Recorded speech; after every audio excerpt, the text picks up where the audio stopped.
네, 인공지능 반도체 대장주 엔비디아가 4분기 예상을 웃도는 실적을 발표했습니다. 실적 발표에 대한 기대감으로 오르던 주가는 발표 후에 시간 외 거래에서 하락세로 돌아섰는데요. 엔비디아 호실적이 인공지능 투자 열기를 반영하는 것인지, 그런데도 왜 빅테크 주가는 이렇게 지지부진한지, 김장렬 유니스토리 자산운용 투자전략본부장 모시고 얘기 들어보겠습니다. 어서 오십시오. 네, 안녕하십니까. 네. 엔비디아 역시 시장의 예상을 뛰어넘는 실적을 내놓았는데요. 주가는 시간 외 거래에서 떨어졌다면서요. 네. 왜 그런가요? 사실은 시간에서 장중에서 3% 이상 올랐습니다. 기대감으로. 장중에서 기대감으로. 네, 실적 나오고 나서 실적은 사실은 컨센서스보다 약간 높았다고 하지만은 시장에서 기대하는 400억 달러보다는 약간 낮았기 때문에 그냥 부합이라고 하면 됩니다. 지나간 4분기 실적에 대한 매출과 이익은 부합 정도로 보시는 게 맞고요. 시장의 예상을 뛰어넘는 건 아닙니다. 네. 네, 그리고 1분기, 얘네 1분기가 올해 2월 지금부터 3, 4월 달까지 분기인데 1분기 매출 전망을 해주지 않습니까? 네. 그 수치는 시장의 기대치보다 10억 달러 높은 430억 달러. 430억 1분기. 예, 420억은 조금이죠. 그래서 결론적으로 저는 딱 보는 순간에 수치적으로 크게 문제는 없지만은 항상 그러듯이 엔비디아 기대는 높잖아요. 그러니까 흥분할 일은 없구나. 이렇게 저는 일단 아침에 봤을 때 흥분할 정도는 흥분할 건 전혀 아니다. 그리고 이제 컨퍼런스 콜에서 나온 얘기는 블랙웰 신경 안 써도 잘 되고 있어요라고 얘기를 했는데 발열 문제, 생산 그렇죠. 불안 이런 것들에 대해서 명쾌하게 얘기를 했어요? 명쾌하게보다는 일단 수치로 얘기했죠. 블랙웰이 지난 분기 매출 393억 달러 중에서 블랙웰의 비중이 110억 달러로서 비중이 얼마 됩니까? 20% 가까이 되나요? 근데 그게 원래 시장에서 기대한 게 아주 기대한 사람은 100억 불도 있었지만 대부분은 7, 80억 달러였기 때문에 블랙웰의 구성이 좋았던 거라서 지금 앵커님 물어본 것처럼 크게 이슈가 없거나 이렇게 됐다고 보여지고 1분기 실적 가이던스도 조금이나마 좋았으니까 좋은 거죠. 굳이 얘기를 하면 1분기에 GP 매출 총 이익률이 약간 72% 기대 대비 71%. 그거나 그런데 그런 식으로 해서 전체적으로는 크게 흠잡을 데 없지만은 익사이팅하거나 그거는 아닌 것처럼 느끼는 사람도 있었을 거라는 생각을 갖고 저는 오늘 바라보고 있었고요. 그런데 이렇게 보시면 됩니다. 더 많은 질문들을 했는데 좋은 얘기 많습니다. 블랙웰의 수요가 어메이징하다든가. 어메이징 대단하다. 블랙웰 수요가. 그다음에 AI는 개발이나 이런 거는 빛의 속도다. 이런 식으로 얘기했는데 몇 가지 더 질문이 있긴 있었던 것 같은데요. 아주 디테일한 질문에서는 우리 잘하고 있으니까 블랙웰 다음이 블랙웰 울트라고 블랙웰 울트라. 그 다음이 내년에 할 루빈이라는 게 있거든요. 루빈. 넥스트 버전 루빈을 봐라. 곧 나온다. 우리 그 GTC 컨퍼런스, GPU 테크놀로지 컨퍼런스로 매년 엔비디아가 하는 컨퍼런스가 있는데요. 그게 3월 17일부터 21일까지입니다. 그때 와서 직접 확인하십시오. 이런 식으로 얘기를 해서 혹시 질문에 대해서 완벽하게 얘기를 안 했는가 그렇게 느꼈을 수도 있어요. 그러니까 전체적으로는 익사이팅할 건 없고 내용은 나쁘지 않았고 그 주가는 왜 빠졌냐 특히 하이닉스를 물어보실 것 같고 하이닉스. 그런데 제가 봤을 때는 엔비디아는 하이닉스하고 주가가 거의 동행합니다. 지금 19만 8천 얼마죠? 주가가 19만 9천 원, 20만 원 갑자기 내려갔는데요. 네. 엔비디아가 왜 시간에서 빠졌을까라는 거를 의문하면은 장중에서 올랐는데 시간에서 다시 떨어졌다. 시간에서도 사실은 플러스 한 2% 가다가 마이너스로 됐어요. 마이너스 돌아선 거죠. 그거는 아마 해석에서 여러 가지 논란이 있었던 건 논란의 거리는 없지만은 더 기대한 게 있었는지 모르겠습니다. 주가적으로 보면요, 엔비디아가 오늘 시간에서 빠진 걸로 해서 129달러 정도 되거든요. 장 끝난 거 말고 129달러. 그게 우리 1월 24일로 들어가 보실까요? 1월 24일이 뭐냐면은 딥시크가 딥시크. 큰 이펙트를 주기 바로 전날이 1월 24일이거든요. 네, 딥시크가 출연하기 직전. 네, 직전 1월 24일인가 그랬을 겁니다. 그 주가하고 지금 그 주가 대비했을 때 그 주가 대비 지금 오늘 시간에서 한 주가가 약 10% 빠진 상태예요. 그때에 비해서. 하이닉스가 지금 12% 정도 빠졌습니다. 고점 대비. 그때 대비. 1월 24일에 대비했어요. 그러니까 하이닉스가 억울하지만 엔비디아가 더 빠질 이유는 없는데 대충 비슷하거나 그거만큼 오늘 좀 빠져서 많이 빠져서 비슷하게 한 거예요. 그래서 결론은 엔비디아가 오늘 시간에서 빠진 것이 오늘 본장에서 그 이상 하나 빠지면은 하이닉스하고 엔비디아는 기본적으로 같이 간다는 똑같이. 관점을 가진 사람이 많으면은 그게 이유가 어쨌든 간에 정당으로 떠나서 그렇게 일시적으로 빠질 수는 있다고 봅니다. 예. 내용적으로는 크게 이슈가 없고요. 그러면 거꾸로 엔비디아가 지금 129불, 130불 왔다 갔다 하는 이 주가가 비싼 거야, 싼 거야 이렇게 물어야 되는 게 되잖아요. 아, 그 수준이 과연 적정하냐, 그렇죠. 과대평가냐, 과소평가냐. 미국의 평균 PER이 요즘에 조정을 받고 있죠. 예. 이거는 사실은 빅테크는 관세라든지 다른 요인이 있으니까 빅테크 자체만 갖고 얘기할 수 없지만은 딴 걸 적혀놓으면 지금이 PER이 22배에서 23배 갈 때 전체적으로 힘이 들었고 예. S&P 반면에 빅테크들은 한 30배가 평균이 넘거든요. 빅테크들, 빅테크들은, 뭐 저기 예. 브로드컴이나 기타 등등해서 그러니까 22배하고 잘 나가는 게 30 몇 배 가고 이러는 거예요. 예. 근데 엔비디아가 오늘 실적 발표했잖아요. 네. 1분기 시작 가이던스 줬고 그래서 1분기, 2분기, 3분기, 4분기 매출을 보수적으로 잡고 마진도 오늘 아까 영업이익률이 65% 나왔는데 뭐 60% 초반, 60% 초반에 60%밖에 안 잡고 네. 이렇게 가이던스를 제가 왜곡해서 낮추면은 아까 매출이 한 400억 불 나왔는데 올해의 내년 1월까지 26년도 회계년도 얘네들의 그 매출이 대충 낮게 봐도 한 1,800 몇십억 불에서 예. 한 1,900 몇십억 불이 나올 겁니다. 거기에 영업이익을 60%, 60 몇 프로 때리면은 때리면 그게 한 1,000억 불에서 1,200억 불 정도의 이익이 나오거든요. 예. 시가총액이 지금 3조 2천억이에요. 그럼 얼마냐? 이익에 따라 다르지만 30배가 채 안 되거나 한 27, 8배 있을 수도 있는 거예요. 주가 수익 비율이 30배가 조금 안 되는 예. 수준. 그러면 이게 비싸다고 봐야 되느냐? 아까 말한 것처럼 딱 중간이죠. 그러네요. 그 S&P 500은 여러 가지 낮은 것도 포함된 거니까. 그거보다는 훨씬 높고 그렇죠. 빅테크들의 평균보다는 좀 낮고 낮고 얘네들의 최근에 그 과거 평균보다는 35배, 40배보다는 낮은 거죠. 낮은 거고. 애널리스트 목표 주가 높인다는 180불 정도가 되려면 PER이 40배가 돼야 돼요. 예. 40배는 쉽지 않더라도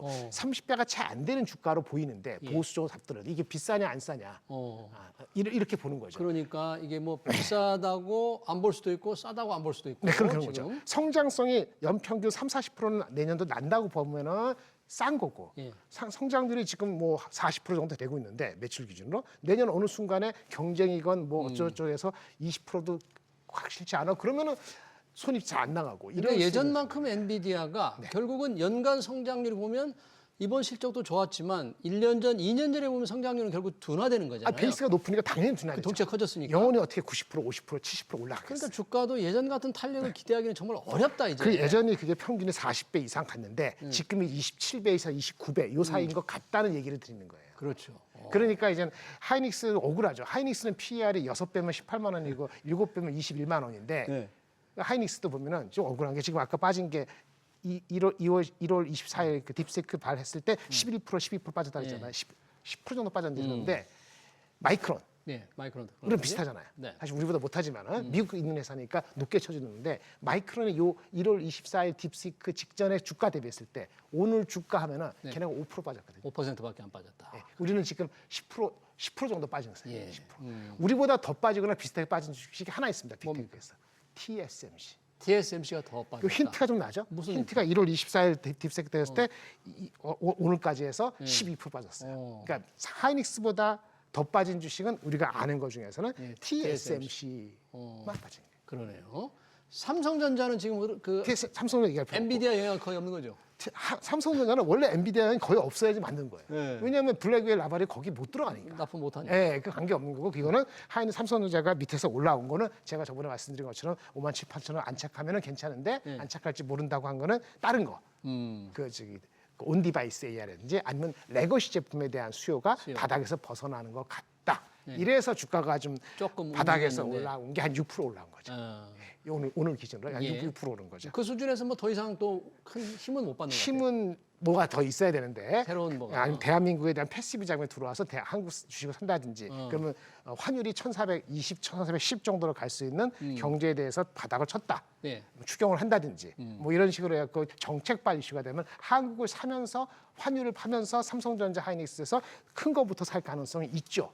그런 수급이 있지만 오늘 블랙웰에 대해서는 이게 크게 나쁘게 나오건 좋게 나오건 아주 크게 변동치지 않으면 삼성전자는 원래부터는 큰 임팩트는 없었다. 이렇게 말씀드릴 수 있겠습니다. 네, 엔비디아 얘기하면서 늘 이제 빅테크 기업들하고 함께 보는데 최근에 뭐 마이크로소프트가 그 데이터 센터 임차 계약 해지로 야 인공지능 인프라 뭐 과잉 투자 우려가 좀 있었다는데 이번 실적을 보면 역시 인공투자 관련 투자는 빅테크들은 계속된다 이렇게 좀 좀 기대할 수 있는 거잖아요. 생각해 보세요. 딥시크가 1월 24일 발표이고 예. 뭐 저기 뭐죠? 마이크로소프트 뭐 이렇게 예, 임차 계약 임차한다. 그것이 얘네들의 투자 계획에 금방 바뀌는 요소는 아니죠. 마이크로소프트가 800억 불을 그대로 투자한다는 것도 크게 도움은 되지 않아요. 보세요. 작년 7월부터 올해 6월까지가 걔네의 25년도 회기년도 그 투자 금액이 800억 불인데 이제 2월 말입니다. 3, 4, 5월 6월인데 거기 투자 계획을 뭐 매일로 확 수시로 바꿀 바꿀 수는 없는 거고. 없죠.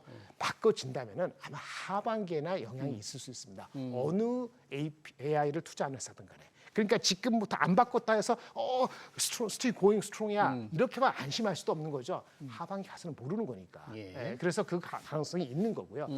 하지만 그 아까 임차 그거는 여러 가지 일이 있네요. 그게 아무것도 아닌 게 있을 수도 있고 일 수도 있는데 일단 크게 아니다라고 얘기하는 중에 하나는 오픈 AI가 예. 마이크로소프트와 같은 이렇게 합작이잖아요. 오픈 AI가 데이터 센터를 마이크로소프트 썼을 거 아니겠어요. 근데 오픈 AI가 그 직후인가 전후에 무슨 얘기를 하냐면은 우리가 장기적으로 28년이 30년 잘 기억이 안 나는데 네. 장기적으로 마이크로소프트한테 의존하는 데이터 센터 이렇게 쓰는 거를 비중을 75%를 마이크로소프트에서 빼겠다. 네. 그러니까 마이크로소프트 의존하지 않겠다고 않겠다. 얘기해요. 장기적으로. 그 왜냐하면 마이크로소프트가 이제 오픈 AI가 소프트뱅크 오라클하고 같이 기억나시죠? 스타게이트 예, 5천억 스타게이트. 한다는 거. 예. 그쪽에 투자하고 그쪽을 활용하기 위해서 마이크로소프트는 페이즈 아웃하고 자기네 입장에서는 이쪽을 하겠다 그랬거든요. 그런 거에 빌미가 돼서도 마이크로소프트가 약간의 미세한 조정의 관점을 산 거라는 얘기도 있고요. 예. 전반적으로 봤을 때는 아직 그건 큰 이슈는 아니고 오늘 엔비디아가 빠진 거가 본장에서 진짜 2, 3% 이상 빠져서 오늘 삼성전자 특히 하이닉스가 빠지는 걸 정당화할지는 예. 좀 지켜봐야 되는 지켜봐야 일이고요. 된다. 그리고 사실은 오늘은 전체적 장이 하이닉스는 그건 아닌데 뭐 배당 락 이슈도 있고 예. 오늘 그 28일 날 배당이면 오늘 배당 락이거든요. 한국이 좀 생각보다 더 빠지는 느낌이 하는 게 그런 것도 있을 뿐더러 미국이 오늘 미국장이 오늘 아침에부터 나쁘지 않았는데 약간 수그러든 거는 예. 엔비디아보다는 EU에 대해서 관세 부과 관세 부과 방침을 트럼프 대통령이 얘기했죠. 또. 그건 우리한테도 조금 다시 한번 경계감을 불러일으키기 때문에 그런 게 약간 믹스된 측면이 있어서 그건 분리가 돼야 될 것 같아요. 관세 이유에 대한 관세 부과 못지않게 또 미국에 지금 소비자 신뢰 지수가 많이 떨어지면서 경기 둔화 이슈가 제기되는 것 같아요. 이게 빅테크 기업들 주가를 좀 억누르는 요인이 되는 거 아니겠어요? 그게 이제 스태그플레이션이면 이슈가 되는데 인플레가 안 잡히고 경기가 계속 내려가면은 문제죠. 저는 봤을 때 인플레가 안 잡히고 경기가 무너지고 이런 식으로의 스태그플레이션은 굉장히 드문 케이스고 이번에 그런 드문 케이스가 발현된다고 볼 만한 그 정도 증거는 아니고 그 정도는 경기가 이제 둔화되기 때문에 속도 조절 정도는 된다. 더 큰 거는 관세를 이제 저 어디죠? EU. 이렇게 EU 말고 멕시코, 캐나다하고 중국 했는데 그거 정도로 하고 천천히 하거나 예. 우리나라의 반도체는 안 건드리거나 이래야 되는데 유럽발을 시작했단 말이에요. 근데 예고를 했어요, 지금. 그렇죠. 미국은 지금 관세를 덜 건드리는 거는 건드리려 하면은 미국이 감세에 대한 다른 대안이 나와야 되는데 감세 지금 통과했잖아요. 네. 감세를 통과했습니다. 감세 재원을 확보하는 데는 아직은 확실치 않단 말이에요. 그게 확실치 않으니까 트럼프도 3월 14일 날 감세안 그거 상원까지 해서 통과시키는 3월 14일이 데드라인인데 지금 국내 감세안 네, 미국 국내. 미국. 근데 하원은 오늘 통과한 거고 최종 3월 14일 통과해야 되는데 거기 감세하고 그 부채 증세하고를 부채 한도 높이는 같이 들어갔는데 이게 지금 이견이 좀 있고 그거를 타파를 잘 못하면은 그러면 관세를 많이 때려야 된다면. 네.